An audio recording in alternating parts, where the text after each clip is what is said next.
Hello mga kabeshi, isang mapagpalang araw po sa atin lahat. Naalala niyo po ba si Angelo Verona? Isa sa mga simpleng tao na nahanap po natin na may simpleng kahilingan ngayong Kapaskuhan. Samahan niyo po akong kilalanin ang kwentong buhay ng isang binatang nagngangalang Angelo Verona na may mabigat na pinagdadaanan sa buhay. Sabay-sabay po nating tunghayan ang kanyang kwento ng buhay at pag-asa. Dito lang yan sa Errol Jack Vlog.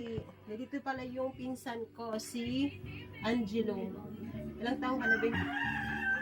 19. Ito po siya. Di ko alam kung anong tawag dito sa ano niya. Pero alam ko PWD siya. Pero nung pinanganak siya, nung baby pa siya, okay naman siya. Pero nung siguro magwa 1 year old ata yun, doon na nakitaan na merong ganito. Ayan. Bigyan mo po kami Pasko. ng pamasko. Errol Jack Vlog YouTube channel. Suportahan natin ang YouTube channel ni Errol Jack. Abangan niyo po sa susunod na video ang ating pamaskong handog para kay Angelo.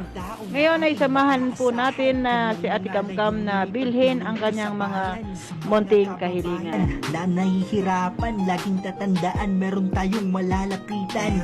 Siya si Errol Jack Vlog, isang OFW, matulungin na tao at palagi na nandito. Isang tao na mahirap pero may pagsusumikap, tumutulong sa pamilya at Errol Jack Vlog po, patuloy pong iikot Luzon, Visayas at Mindanao. Upang mamahagi po ng kilo-kilong bigas, mabuhay po tayong lahat.